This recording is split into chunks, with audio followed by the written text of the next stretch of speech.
Chapter 4, Section 2, Integer Exponents in the Quotient Rule. All right, we're going to use 0 as an exponent. We're going to use negative numbers as exponents, and we're going to develop the quotient rule for exponents, and then use this along with some of the other properties of exponents that we had in the previous section to simplify a variety of different kinds of problems. Now, first things first, I'm hoping you will agree that 2 to the 4th power, 2 times 2 times 2 times 2 is 16. And that 2 to the 3rd power, 2 times 2 times 2 is 8. And 2 to the 2nd power, 2 times 2 is 4. Now, in this pattern, do you see how my exponent's getting smaller by 1? But I'm taking half of the previous number to get to the next number. Half of 16 is 8, half of 8 is 4. If I continue this pattern and drop this down by 1, I have 2 to the 1st power. Half of that is 2. And that makes sense because 2 to the 1st power means 1 factor of 2. But then if I subtract 1 from here and I get 2 to the 0 and then take half of 2, notice that I get 1. 2 to the 0 power is equal to 1. If I do this again, notice here that to go 1 less, I would subtract 1, I'd get negative 1. I have a negative exponent here, and half of 1 is a half. Subtract again, half of a half is a fourth. Subtract 1 again, negative 3, half of a fourth is an eighth. Notice the pattern here. Same patterns I had up here, but two things I want to bring to your attention. First things first, I wanted to make mention that 2 to the 0 power is 1. In fact, a little property here, for the 0 exponent, for any non-zero real number, a to the 0 is equal to 1. So it doesn't matter what a is as long as a is not 0. 0 to the 0 power, if you see that, you know you're in a calculus class because that's what we call an indeterminate form. So you won't come across it in this class. But any number other than 0, positive, negative, doesn't matter, raised to the 0 power is equal to 1. So that means 6 to the 0 power is equal to 1. This is not the same as negative 12 to the 0 power. Negative 12 to the 0 power would look more like this, where the negative would be attached to the 12 here in parentheses, so you can see it's the whole expression. This is actually saying, this by the way would be 1, but this is not saying negative 12 to the 0 power. This is saying the opposite of 12 to the 0 power. So only this is being raised to the power, the 12. So this is the opposite of 12 to the 0, which is 1, so this is actually equal to negative 1. Now here, and it doesn't matter what x is as long as x is not 0, notice the whole thing is being raised to the 0 power, so that's equal to 1. So you have to be kind of careful here. There's a couple more. 5x to the 0 power, so this is not 5x, all raised to the 0 power. This is 5 times x to the 0 power. So this is x to the 0 power, as long as x doesn't equal 0, that's 1, and 5 times 1 is 5. Here you got to be careful, because this is not negative 7 to the 0 power, this is the opposite of 7 to the 0 power. So this is actually negative 1 minus, and this is 10 to the 0 power right here, so that's 1. So I have negative 1 minus 1, which is negative 2. And then here, if you can still see this all right, this is not negative 3 to the 0 power, this is the opposite of 3 to the 0 power. So 3 to the 0 power, just the part I circled there, that's equal to 1. So this is the opposite of 1, or negative 1 plus, now 5 to the 0 power, that's equal to 1. And negative 1 plus 1 is equal to 0. So a lot of these were similar, but the trick is, be very careful when there's a negative sign. Is it in parentheses? Is it not in parentheses? If it's in parentheses raised to the 0 power, it's 1. If it's not in parentheses raised to the 0 power, then it's going to be negative 1. So be careful on that. Now, let's look at this part right here. This is the part that had to do with negative exponents. So let me come back to that. Here's the second thing I wanted to talk about. 2 to the negative 1 was 1/2. 2 to the negative 2 was 1/4. 2 to the negative 3, based on that pattern I showed you, was 1/8. But look at the way I wrote 1/2. I wrote it as 1 over 2 to the 1st. 1/4. 1 over 2 to the 2nd. 1/8. 1 over 2 to the 3rd. Do you see this is a negative 3, this is a positive 3, but it's in the denominator. This is a negative 2 and it's a positive 2, but it's in the denominator.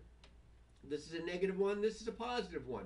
Again, it's in the denominator. So for a negative exponent right here, for any non-zero real number a and any integer n, then a to the opposite of n is 1 over a to the n.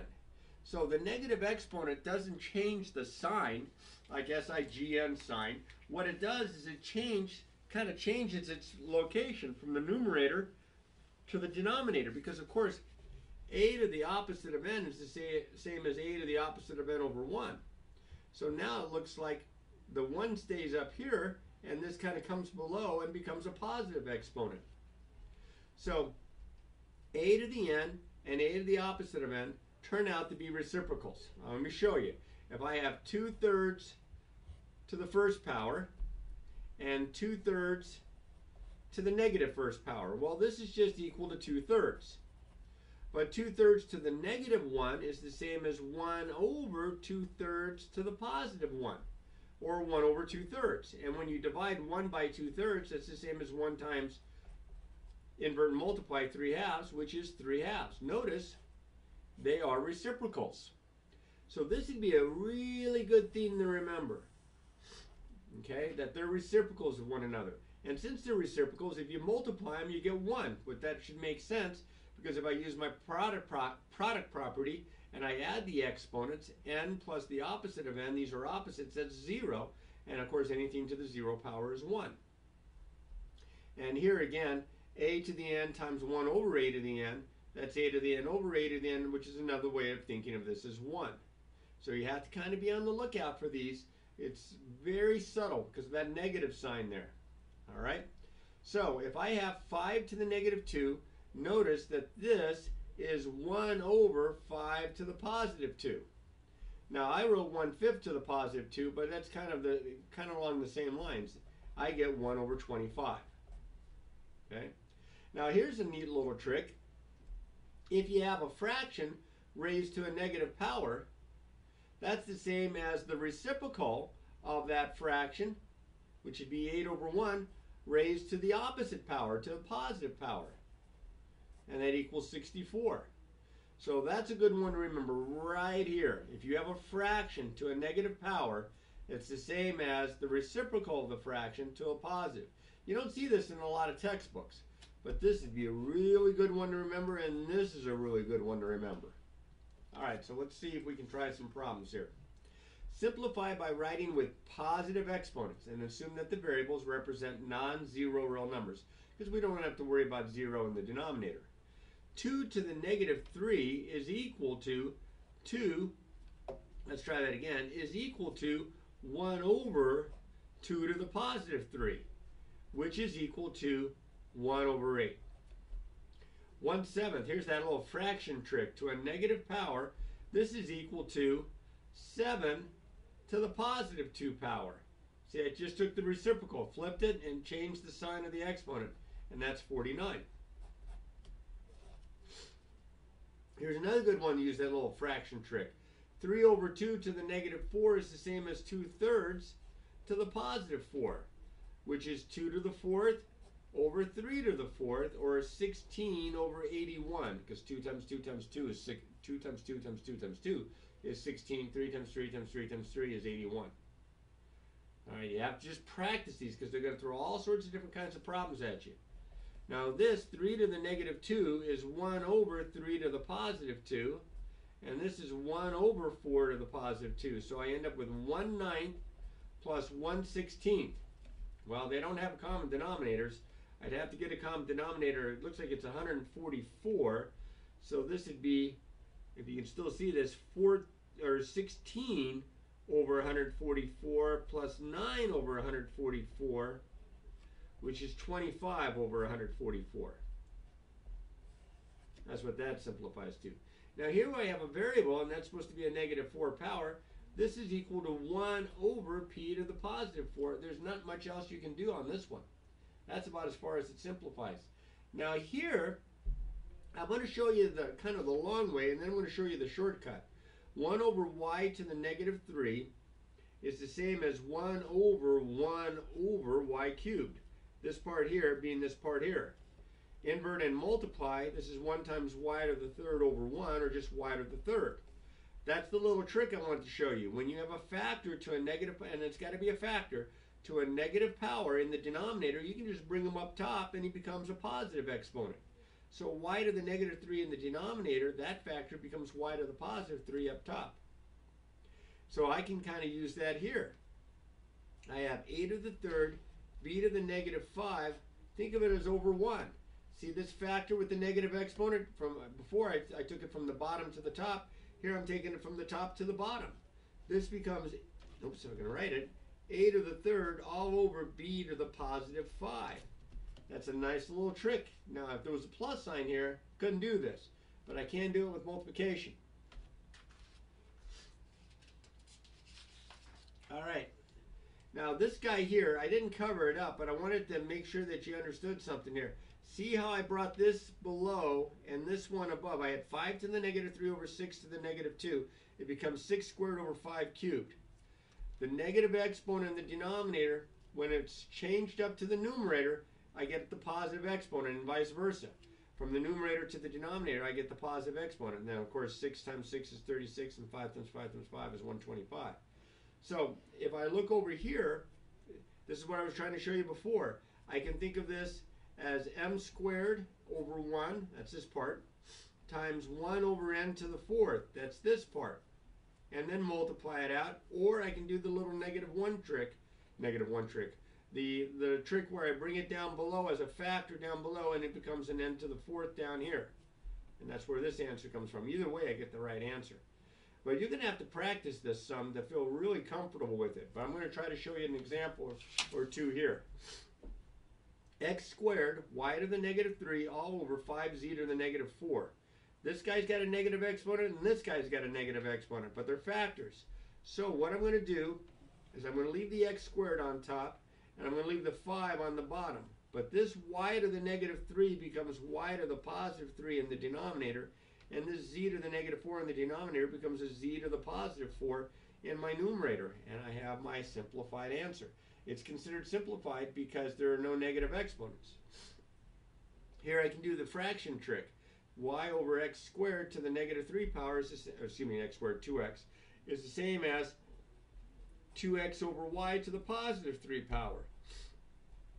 So this is 2x to the third over y to the third, which is 2x to the third is 2x times 2x times 2x. So that's going to be 8x to the third. The 2 gets cubed, the x gets cubed, and that's all over y cubed. And there's my answer. Now I have a little warning here. Warning. If you have plus signs and minus signs, you can't move the terms back and forth like I did on this last example here. Because everything was being multiplied, I can get away with that. Here I would have to write 2 to the negative 1 is 1 over 2. 4 to the negative 2 is 1 over 4 squared. And this 3 to the negative third, I'd have to write as 1 over 3 cubed. And you can see what it simplifies to. This is going to be a mess. Lots of fractions there.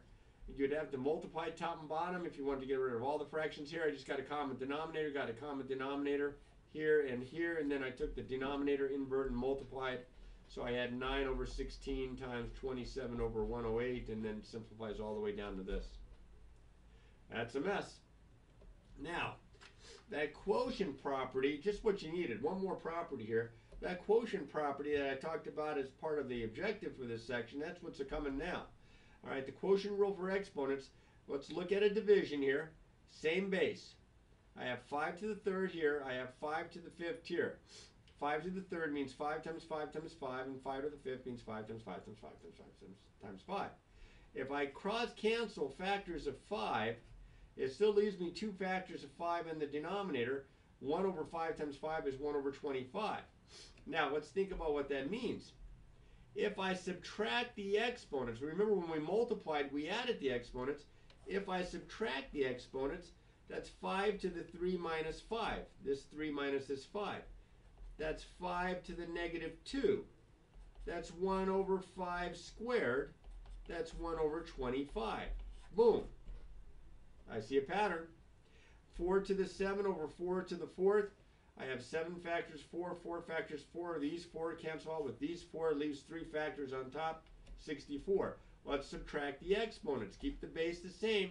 Top exponent minus bottom exponent. 7 minus 4 is 3, so this is 4 to the 3rd, which is 4 times 4 times 4, which is, you got it, 64. So when we were multiplying, we added the exponent, if they had the same base. Well, when we divide, we're going to subtract the exponents, and that's the property, the quotient rule for exponents. Right there it is. For any non-zero real number a and any integers m and n, a to the m over a to the n is a to the m minus n power. Top exponent minus bottom exponent. You got to keep the base the same. All right, so we're going to use that property, and we're going to try to simplify a few problems here. Got a couple of them that I've already just solved out here for you. 6 to the 3rd over 6 to the 4th.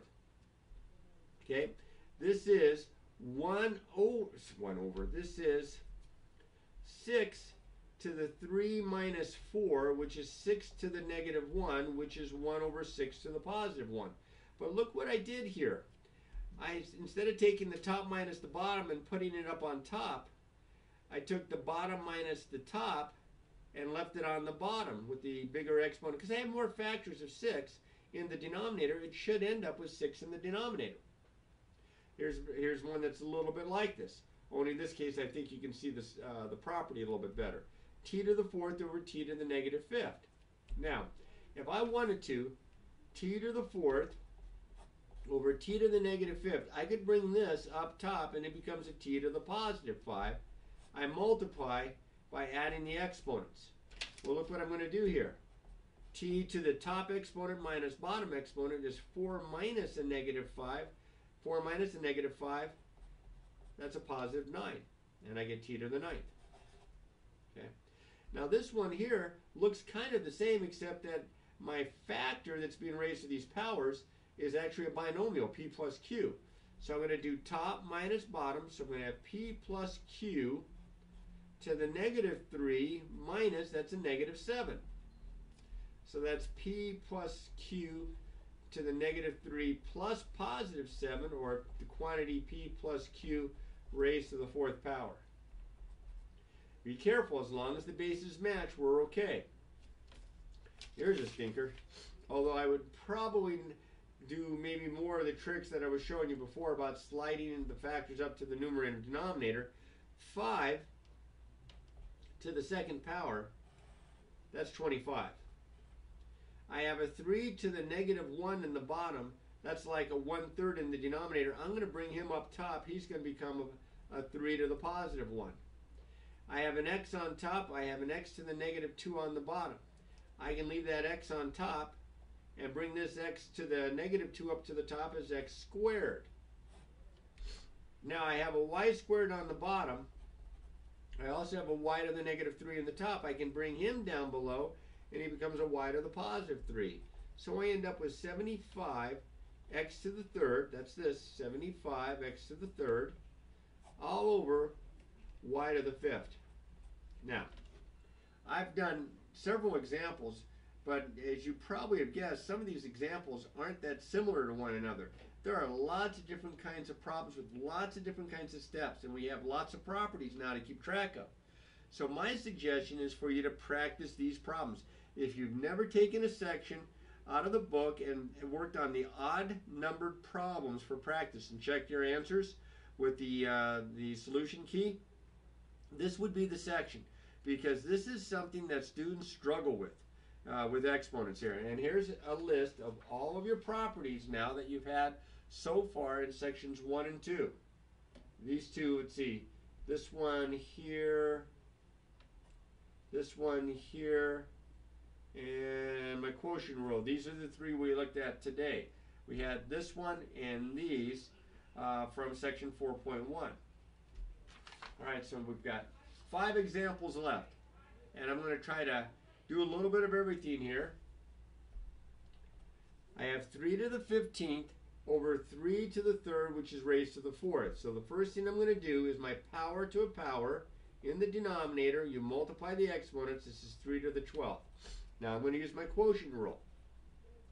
top exponent minus bottom exponent. So I have 3 to the third, which is 27. Excuse me, must be allergic to exponents. This one here, I think I kind of forgot to cancel some of this out. I have the same base. I am going to add the exponents. I get 4t to the second power, so that's 4 squared t squared, or 16t squared. This one here, I have a fraction to a negative exponent. I'm going to write this as 10 over 7y to the fourth raised to the third power. This becomes 10 to the third power over 7y to the fourth to the third power, which is 10 times 10 times 10 is 1,000. The 7 gets raised to the third power. That's 343. The y to the fourth gets raised to the third power. Power to a power, multiply the exponents.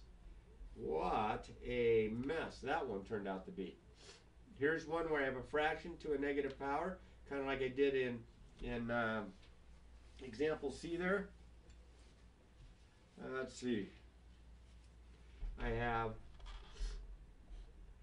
6 over 5y squared to the positive 2.